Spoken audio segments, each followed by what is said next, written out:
और उसके बगल में बाढ़ से घिरा एक छोटा सा मिट्टी का घर है। घर मनोहर चक्रवर्ती का है, लेकिन भाग्य की विडंबना से गांव की सुंदर और विविध जीवन शैली की खुशियां यहां नहीं मिलीं। पिता मनोहर चक्रवर्ती अपनी पत्नी और 2 छोटी लड़कियों को छोड़कर जहाज में काम करने गए, लेकिन फिर कभी नहीं लौटे। तब से परिवार में मातम और दुख का माहौल है। पैसों की कमी और गरीबी के कारण उन्होंने घर के बगीचे में उगाई गई सब्जियों को दैनिक बाजार में बेचने का रास्ता अपनाया। बाजार गांव से 1 मील दूर है। बहुत सुबह निकलना पड़ता था और शाम को लौटना था। कमला देवी और उनकी दोनों बेटियां रोमना झोमना किसी तरह सामान्य जीवन जी रही थीं। उनके घर के बगल में ताड़ का एक बड़ा पेड़ था। इसमें फूल और फल कुछ भी नहीं फलता था, जिसे बंजर वृक्ष कहा जाता है। शाम में लोग ताड़ के पेड़ से परहेज करते थे। खासकर बच्चों को उस पेड़ के आसपास जाने की इजाजत नहीं थी। लोगों का मानना था कि शाम ढलते ही उस ताड़ के पेड़ से कुछ नीचे उतरता है। एक पैर वाला बहुत ही भयानक भूतिया जीव। गर्मी का मौसम था, काल बैसाखी का समय। चारों ओर घने बादल छाए हुए हैं। तूफान उठ खड़ा हुआ है।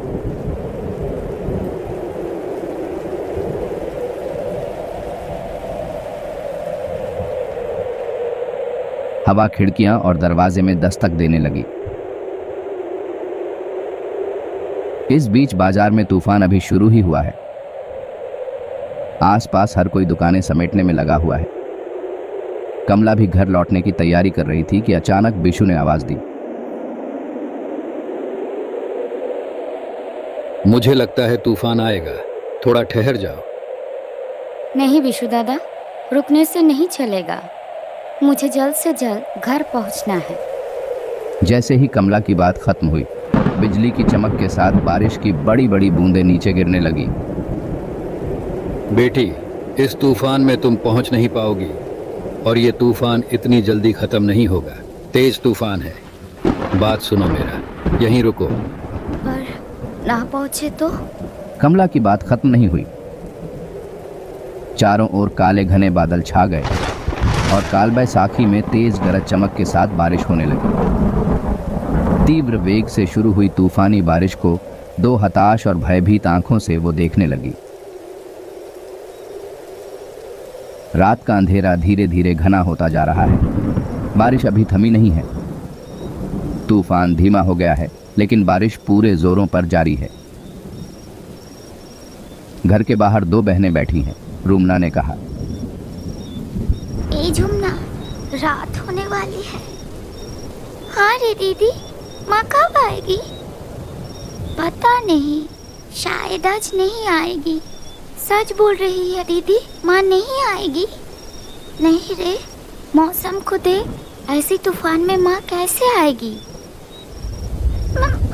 मुझे बहुत डर लग रहा है। डर मत, माँ शायद सुबह ही आ जाए। मुझे बहुत ही डर लग रहा है। डर मत, चल अंदर चलते हैं। बाहर बैठ के कोई फायदा नहीं है। दोनों बहनें अंदर चली गईं और दरवाजा बंद कर दिया। बाहर अभी भी हवा चल रही है। बारिश की रफ्तार के साथ रात का अंधेरा बढ़ने लगा है। धीरे धीरे घर के आसपास गहरा अंधेरा छा गया। सुबह के बने हुए चावल थे। दोनों बहनों ने वहीं खाकर सो गईं। जमे हुए अंधेरे के चारों ओर प्रकाश के एकमात्र स्रोत के रूप में बस एक लालटेन जल रहा था।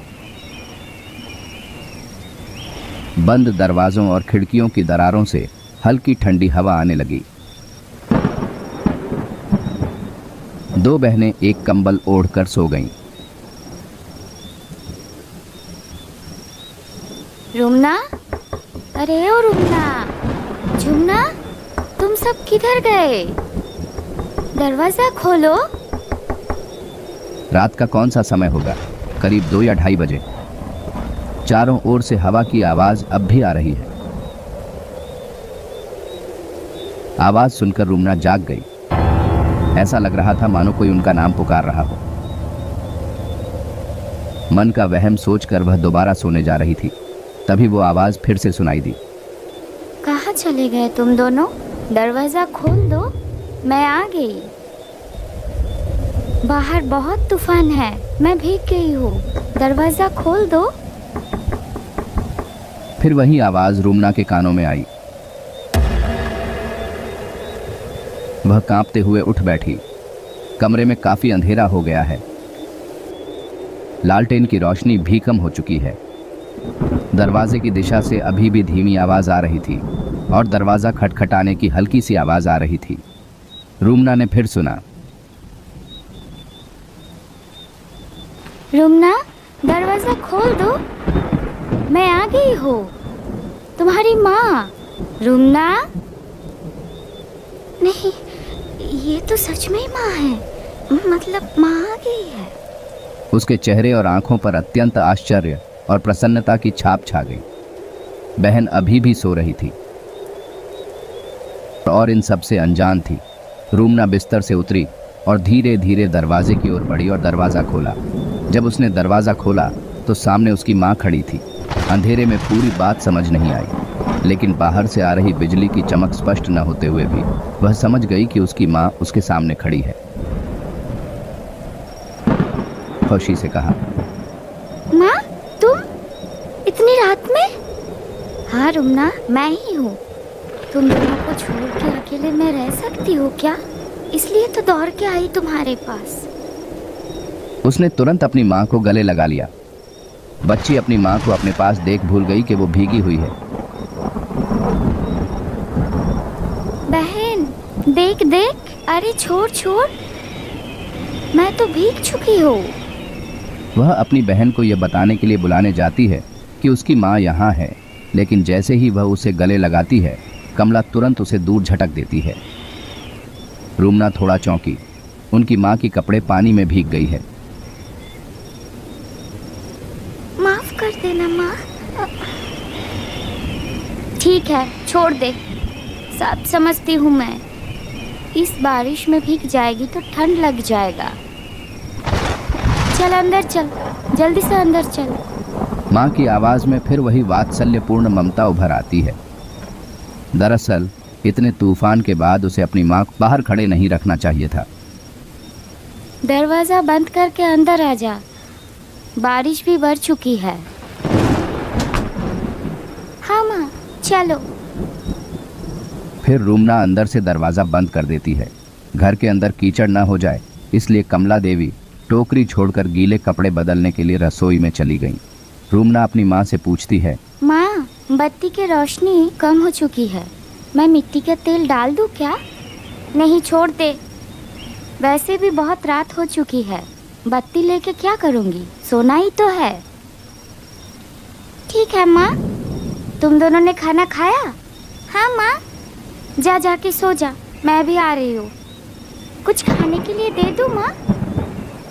नहीं, उतने से नहीं होगा, तुम दोनों सो जाओ, अगर मुझे भूख लगेगी तो मैं खा लूँगी। कमला देवी ने अंदर से कपड़े बदलते हुए जवाब दिया। रुमना बिना बात किए सो गई। बहन अभी भी सो रही है। उसने अपनी बहन को धीरे से बुलाया, हे झुमना, झुमना, माँ आ गई है, पता है तुमको? झुमना ने नींद भरी आवाज में उत्तर दिया, माँ, कहाँ है दीदी? ये लो, मैं आ गई हूँ। माँ। कमला देवी आकर बिस्तर पर सो गईं। झुमना नींद में अपनी माँ से लिपट गई। फिर वो दीदी की तरफ मुंह फेर कर सो गई। मैं पीठ सहला देती हूँ, तुम सो जाओ।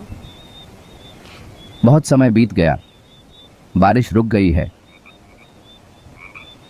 बाहर से मेंढकों की आवाज आ रही है और झुमना अचानक असहज महसूस करने लगती है। उसने आंखें खोलीं। उसके चेहरे और आंखों पर दर्द का एक अजीब सा भाव उभर आया। उसने धीरे से दीदी को जगाया। क्या हुआ? क्यों बुला रही है? हे दीदी, बहुत दर्द हो रही है। माँ को बोलना पीठ सहला देने के लिए। झुमना नींद में कमला देवी को बुलाने जाती है, तभी अचानक एक भयानक दृश्य देखकर वह चौंक जाती है। अपनी आंखों के सामने एक भयानक दृश्य, अजीब, बदसूरत और भयानक एक प्राणी अपने लंबे तेज कांटों जैसे जीभ के साथ लगातार उसकी बहन की पीठ को चाट रहा है।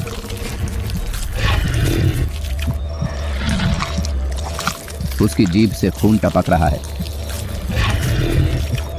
उसकी माँ कहाँ? ये तो कुछ और है। एक बड़ा मुंह, चेहरे पर नुकीले दांतों की कतार उभरी हुई है। भय और घबराहट के कारण उसकी जबान से कुछ भी नहीं निकला और वह फिर से बिस्तर पर सो गई। झुमना फिर कहती है, बोला तुमने दीदी, तो बहुत ज्यादा दर्द हो रहा है और जलन भी। रूमना ने कोई जवाब नहीं दिया। उसका शरीर डर से कांप रहा था। कोई उत्तर न पाकर झुमना ने अपनी माँ को पुकारा।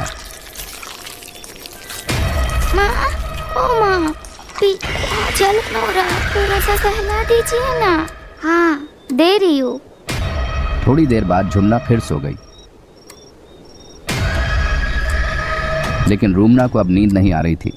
वह करवट लेकर लेटे लेटे डर के साथ सोचने लगी। इस रात में कौन आया?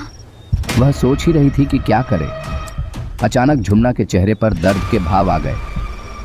उसने फिर आंखें खोली और दीदी को आवाज दी। दीदी। तभी रूमना उसकी ओर मुड़ी और उसे चुप रहने को कहा। माँ नहीं आई है। हमारे बगल वाले तार के पेड़ से भूत आया है। हम लोगों को अभी भागना पड़ेगा। झुमना चौंक गई। भय से उसकी नींद उड़ गई। जब वह पूछने गई तो वह उसके कान में फुसफुसाकर कहती है, दीदी, कैसे कैसे बचेंगे हम? बहुत डर लग रहा है और पीठ में भी जलन हो रहा है। चुप, कुछ करती हूँ। माँ, ओ माँ, पिसाव आई है। जाओ क्या? जा, जल्दी आना। पर माँ, डर लग रहा है। बहन को साथ में ले जाओ। ठीक है, जा, पर जल्दी आना। बाहर मौसम भी खराब है और उस तरफ का तार का पेड़ भी अच्छा नहीं है।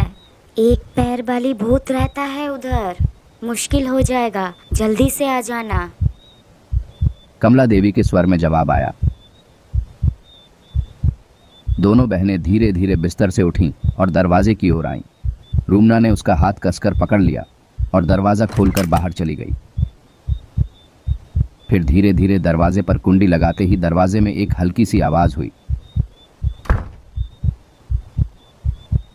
तुरंत अंदर से एक तेज खून जमा देने वाली चीख निकली। तूने मुझे बंद कर दिया, बदमाश बच्चे।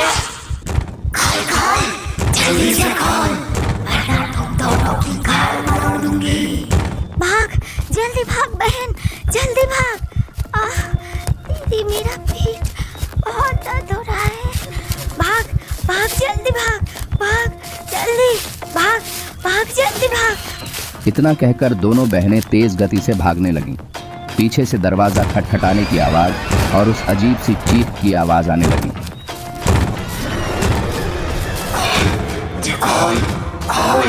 रुक जा, रुक जा।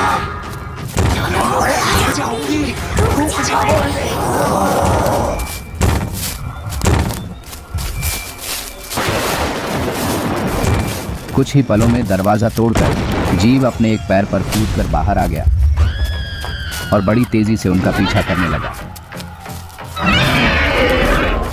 फिर आसमान टूट पड़ा और तेज आंधी के साथ बारिश होने लगी।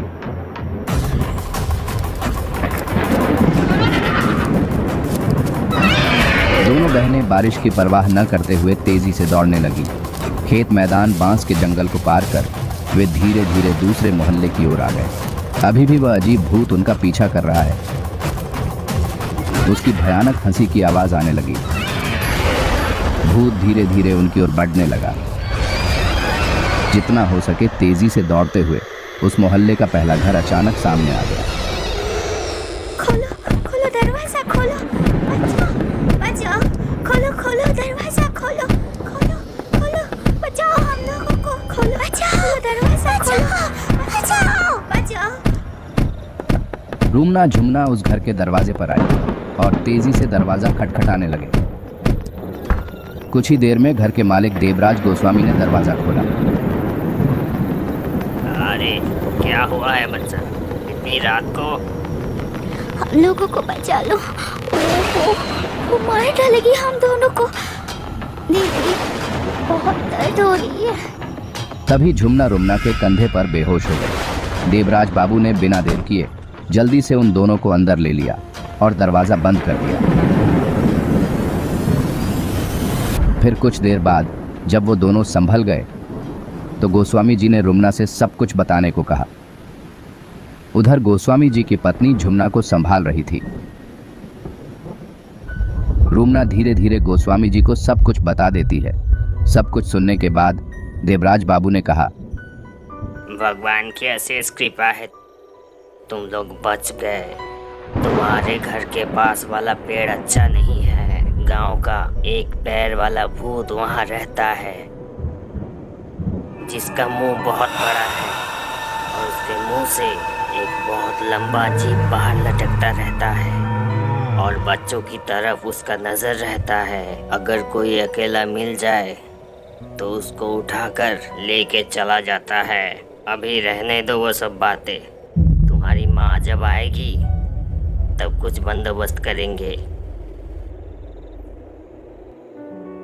रात बीत रही थी, तूफान रुक जाता है। गोस्वामी जी और उनकी पत्नी दोनों को अपने पास ही सुला देते हैं।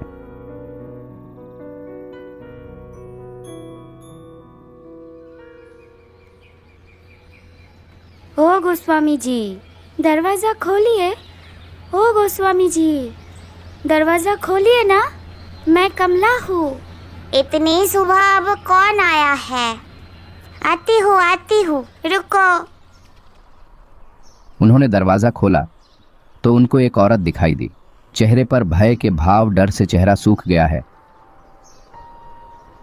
गोस्वामी जी की पत्नी समझ गई और उसे अंदर बुला लिया। गोस्वामी जी आए। उन्होंने धीरे धीरे सारी घटना बताई। रुमना झुमना सही सलामत है, यह सुनकर कमला देवी का चिंतित मन थोड़ा शांत हुआ। उसने दर्द भरी आवाज में पूछा, मेरी बच्ची किधर है? वो लोग ठीक है, सो रहे हैं। सब बंदोबस्त कर दिया है, चिंता मत करो। लेकिन गोस्वामी जी, अब क्या होगा? ऐसी अवस्था में ये घर छोड़ के कहाँ जाऊंगी? सुबह घर जाके देखी, पूरा घर टूटा हुआ है, सब बिखरे पड़े हैं। फिर जमीन में पैर की निशान देख के दौड़ के आए इधर। अच्छा ठीक है, देख रहा हूँ बच्चे सो रहे हैं, तुम कुछ खा लो। दोपहर को मैं कुछ लोग और तांत्रिक बुला के लाऊंगा। दोपहर में देवराज बाबू, कमला देवी और रुमना झूमना उनके घर गए। लोगों की मदद से वो भूतिया पेड़ उखड़ गया और पड़ोस के गांव के एक तांत्रिक ने उस स्थान पर यज्ञ किया और कहा, इस जगह को मैंने मंत्रों से बंधन कर दिया है और चिंता की कोई कारण नहीं है। कुछ दिन बाद यहाँ अच्छे से सब्जी लगाना। इस जमीन में सब्जी उगाने से पैसों की कमी नहीं रहेगी। तब से कमला देवी उस जमीन पर सब्जी उगाने लगी और पैसे कमाने के लिए उन सब्जियों को बाजार में बेचने लगी। LDD